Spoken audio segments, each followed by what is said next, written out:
Hello friends, welcome to Run Study. आज के इस वीडियो में हम मध्य प्रदेश पुलिस परीक्षा से सामान्य ज्ञान के अति महत्वपूर्ण प्रश्नों को पढ़ेंगे। तो बिना समय गवाए स्टार्ट करते हैं हमारा आज का ये वीडियो।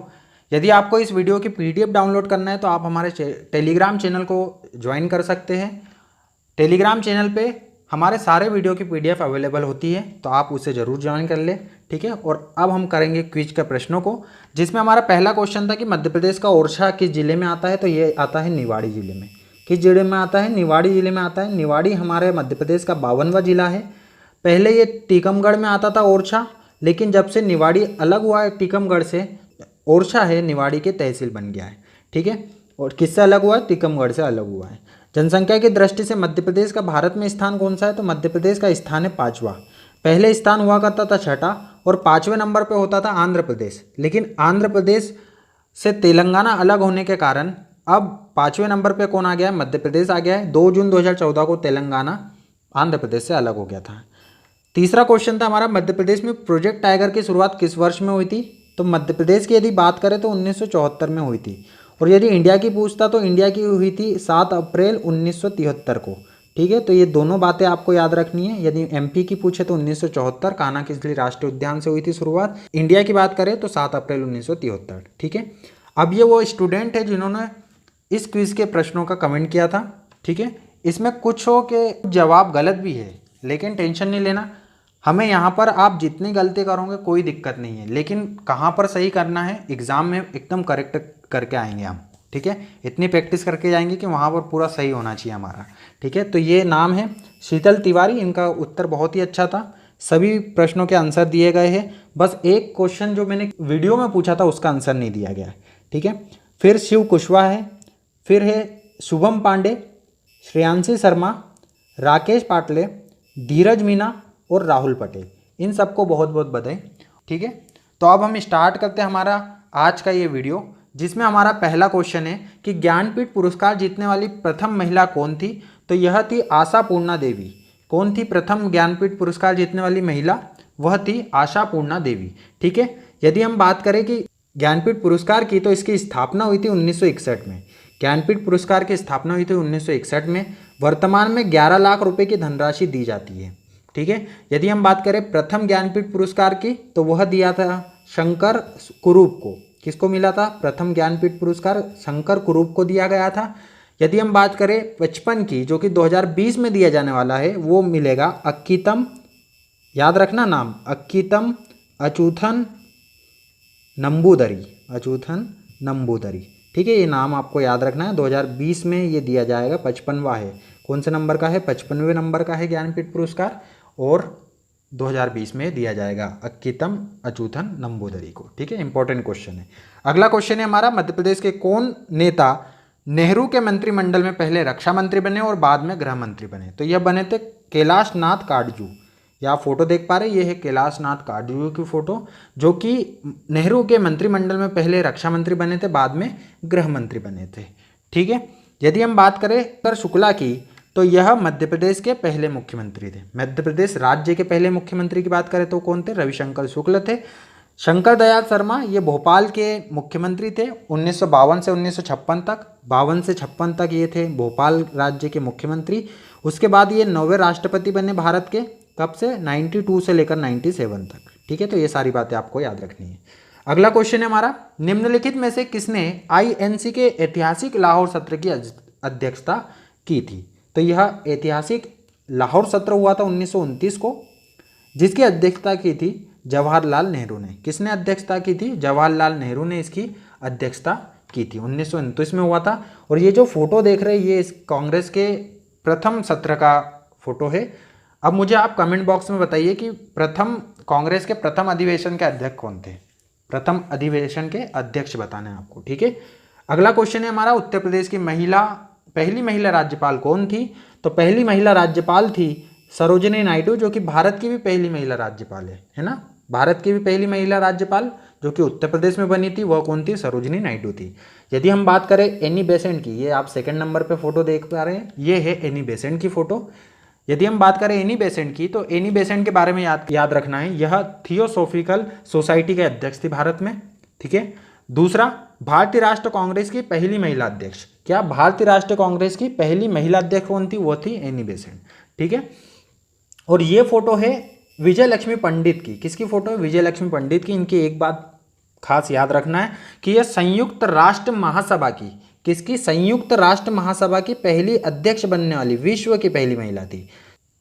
कौन थी विजय लक्ष्मी पंडित? संयुक्त राष्ट्र महासभा की विश्व की पहली महिला अध्यक्ष। ठीक है, अगला क्वेश्चन है हमारा, इंडिया गेट देश के सैनिकों के स्मारक के रूप में बनाया गया था। किसके सैनिकों के स्मारक के रूप में बनाया गया था? तो याद रखना है कि यह बनाया गया था प्रथम विश्व युद्ध के सैनिकों के स्मारक के रूप में। किसके स्मारक के रूप में? प्रथम विश्व युद्ध के सैनिकों के स्मारक के रूप में यह बनाया गया था। ठीक है, अगला क्वेश्चन है हमारा, किस बांध के विरुद्ध नर्मदा बचाओ आंदोलन प्रारंभ हुआ था? तो ये आप देख पा रहे होंगे, बैनर है नर्मदा बचाओ आंदोलन का। इसमें आप देख पा रहे होंगे ये लिखा हुआ है सरदार सरोवर बांध। मतलब नर्मदा बचाओ आंदोलन जो चलाया गया था वो किस बांध के लिए चलाया गया था? ये चलाया गया था सरदार सरोवर बांध के लिए। ये आप देख पा रहे होंगे, ये है सरदार सरोवर बांध, और इसका एक प्रमुख चेहरा था समाज सेविका मेघा पाटकर। ठीक है, तो ये भी याद रखना है कि मेघा पाटकर किस आंदोलन से संबंधित है? तो वह है नर्मदा बचाओ आंदोलन से संबंधित। ठीक है, अगला क्वेश्चन है, भारत में किस राज्य में सबसे कम जनसंख्या है? तो सबसे कम जनसंख्या वाला राज्य पूछे तो आएगा सिक्किम। सबसे कम जनसंख्या वाला राज्य कौन है? सिक्किम है। और यदि केंद्र शासित प्रदेश पूछे, सबसे कम जनसंख्या वाला केंद्र शासित प्रदेश पूछे तो वो आएगा लक्षद्वीप। दोनों याद रखना है, केंद्र शासित प्रदेश लक्षद्वीप है और सबसे कम जनसंख्या वाला राज्य सिक्किम है। ठीक है, तो ये दोनों याद रखना है अपने को। अगला क्वेश्चन है हमारा, भारत के महान्यायवादी अटॉर्नी जनरल की नियुक्ति किसके द्वारा की जाती है? तो महान्यायवादी की नियुक्ति की जाती है राष्ट्रपति के द्वारा।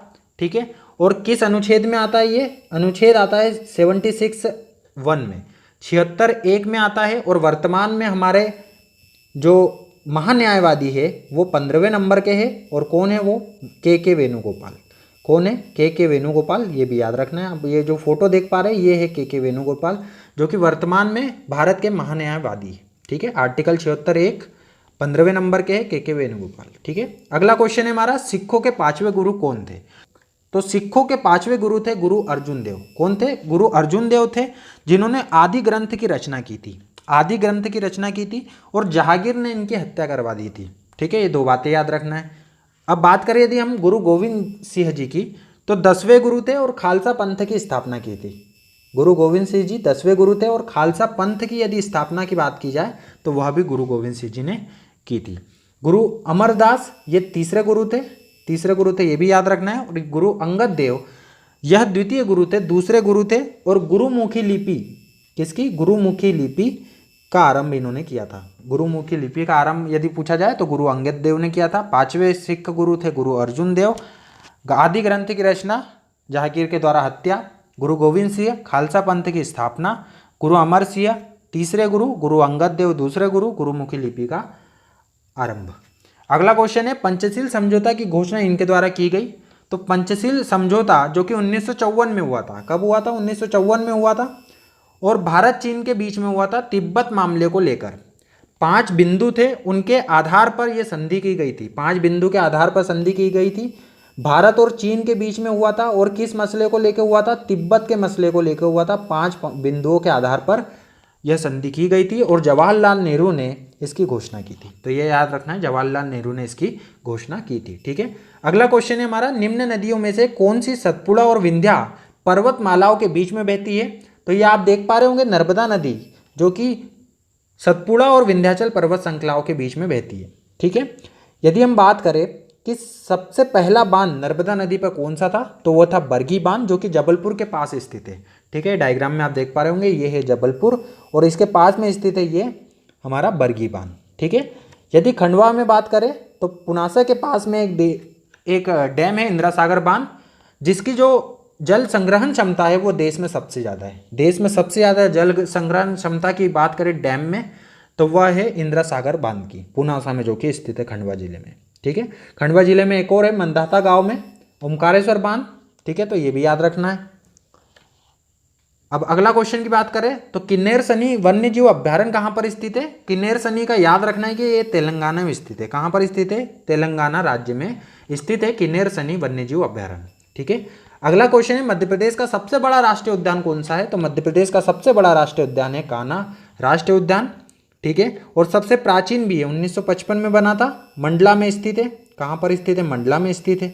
940 वर्ग किलोमीटर इसका कुल क्षेत्रफल है, 940 वर्ग किलोमीटर कुल क्षेत्रफल है। यदि बात करें सरदारपुर अभ्यारण्य की, ये अभ्यारण्य है, सरदारपुर क्या है? अभ्यारण्य है। और किस पक्षी के लिए फेमस है ये मुझे बताना है आपने कमेंट बॉक्स में। सरदारपुर अभ्यारण्य किस पक्षी के लिए प्रसिद्ध है ये आपको बताना है, और यह है धार जिले में, ठीक है। यदि हम बात करें संजय सागर की, तो ये राष्ट्रीय उद्यान है जो कि सीधी जिले में स्थित है, सीधी में, सीधी शहडोल की सीमा पर लगता है। ये सीधी और शहडोल की सीमा पर लगता है हमारा संजय सागर राष्ट्रीय उद्यान। और 1981 में ये बसा था। कब बना था? 1981 में बनाया गया था। यदि हम बात करें चंबल अभ्यारण्य की, तो यह है श्योपुर और मुरैना के बीच में। कहाँ पर है? श्योपुर और मुरैना की सीमा पे है ये। घड़ियालों का संरक्षण किया जाता है, घड़ियालों का संरक्षण किया जाता है यहाँ पर, घड़ियालों का संरक्षण, ठीक। बढ़ते हैं अगले क्वेश्चन की तरफ, जिसमें क्वेश्चन है हमारा उस्ताद अमजद अली खान किस वाद्य यंत्र से संबंधित थे? तो ये बैठे हैं उस्ताद अमजद अली खान, और ये कौन सा वाद्य यंत्र लेके बैठे? ये बैठे हैं सरोद लेके। अब यदि अगली बार आपको ये क्वेश्चन दिखता है अमजद अली खान का, तो आपके दिमाग में ये फोटो आ जानी चाहिए, ठीक है। और कौन सा यंत्र ये लेके बैठे हुए? ये लेके बैठे हैं सरोद, ठीक है। ये जो आप फोटो देख पा रहे हैं ये है वीणा की फोटो। किसकी फोटो है? ये वीणा की फोटो है। ये यहाँ से ऐसी मुड़ी हुई आती है, ठीक है, तो ये वीणा है। और सितार की बात करें तो ये रहा सितार, ये सीधा रहता है एकदम, आप देख पा रहे होंगे। वीणा और सितार में बस थोड़ा सा अंतर है, ठीक है। और ये है तबला, ठीक है। तबले के लिए कौन प्रसिद्ध है? तबले के लिए प्रसिद्ध है जाकिर हुसैन, ठीक है, जाकिर हुसैन प्रसिद्ध है तबले के लिए। सितार के लिए प्रसिद्ध है रविशंकर प्रसाद, अमीर खुसरो ने इसका निर्माण करवाया था। और यदि बात करें वीणा की, तो इसमें एक याद रखना असद अली खान, ठीक है। क्या याद रखेंगे? असद अली खान वीणा से संबंधित है, रविशंकर प्रसाद सितार से संबंधित है। तबले की बात करें तो जाकिर हुसैन, और सरोद की बात करें तो उस्ताद अमजद अली खान, ठीक है। अगला क्वेश्चन है हमारा भारत में किस राज्य का समुद्र तट सबसे लंबा है? तो सबसे लंबा समुद्र तट है गुजरात के पास। ये आप देख पा रहे होंगे। इस समुद्र तट को बोला जाता है सौराष्ट्र तट। क्या बोला जाता है? सौराष्ट्र तट बोला जाता है, ठीक है। यदि हम बात करें, यह आपको डायग्राम में दिख पा रहा होगा कि कच्छ की खाड़ी, यहाँ पर क्या है? कच्छ की खाड़ी है, डायग्राम में आप देख पा रहे होंगे, यहाँ पर है कच्छ की खाड़ी। और ये दो जिलों के बीच में, गुजरात के दो जिलों के बीच में है, जो कि एक है कच्छ, इस साइड पड़ता है कच्छ, और यहाँ पर है जामनगर। तो इन दोनों के बीच में कच्छ की खाड़ी है। और यदि बात करें खंबात की खाड़ी की, तो यहाँ पर आता है सूरत, और इस तरफ आता है भावनगर। तो भावनगर और सूरत के बीच में स्थित है खंबात की खाड़ी, और कच्छ की खाड़ी है कच्छ और जामनगर शहर के बीच में स्थित, ठीक है। तो ये बातें भी आपको याद रखनी है। अगला क्वेश्चन है हमारा मध्य प्रदेश में ऑटोमोबाइल उद्योग कहाँ पर केंद्रित है? तो यह केंद्रित है पीथमपुर में, जो कि इंदौर के पास में है। पीथमपुर आता है धार जिले में। किस जिले में आता है? धार जिले में आता है। मंडीदीप आप बताइए मुझे, मंडीदीप किस जिले में आता है, ठीक है। अगला क्वेश्चन है कि बी आर अम्बेडकर का जन्म कहाँ हुआ था? तो बी आर अम्बेडकर का जन्म हुआ था मऊ में, और इनकी समाधि स्थल है, ये है मुंबई में। समाधि स्थल को क्या बोला जाता है? चैत्य भूमि। चैत्य भूमि बी आर अम्बेडकर की समाधि स्थल है, मऊ में जन्म हुआ था, और समाधि बनी है मुंबई में, ठीक है। सारी बातें आपको बी आर अम्बेडकर साहब के बारे में याद रखनी है।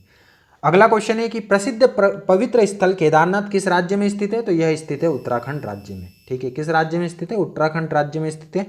मध्य प्रदेश में उज्जैन और ओमकारेश्वर, यहाँ पर दो जगह शिवलिंग है, और उज्जैन में एकमात्र, भारत का एकमात्र दक्षिणमुखी शिवलिंग स्थापित है, ठीक है। अगला क्वेश्चन है हमारा भारत में सबसे पुरानी परिष्करणी या रिफाइनरी कौन सी है? तो भारत की सबसे पुरानी रिफाइनरी है डिगबोई परिष्करणी, जो कि डिगबोई में स्थित है। और डिगबोई कहाँ पर पड़ता है हमारा? ये असम में पड़ता है, असम राज्य में है, ठीक है। Assam oil company limited, Assam oil company limited के द्वारा यह बनाया गया था, और 1901 में यह बनाई गई थी, ठीक है। और ये है आज के आपके वीडियो के क्विज के प्रश्न, जिसमें पहला क्वेश्चन है कि भारत का सबसे ऊंचा जलप्रपात कौन सा है, किस नदी पर है। दूसरा क्वेश्चन है भारतीय उद्योग परिसंघ के वर्तमान अध्यक्ष कौन है। और तीसरा क्वेश्चन है मकड़ी संग्रहालय कहाँ पर स्थित है, ठीक है। इन सभी प्रश्नों के उत्तर आप कमेंट बॉक्स में करेंगे, ऐसी मुझे उम्मीद है। तो ये था आपका आज का वीडियो। उम्मीद करता हूँ कि ये वीडियो आपके लिए लाभदायक सिद्ध होगा। यदि वीडियो अच्छा लगे तो लाइक करें, साथ ही साथ कमेंट करें। तो मिलते हैं इसी प्रकार के अगले वीडियो में, तब तक के लिए good bye and thank you.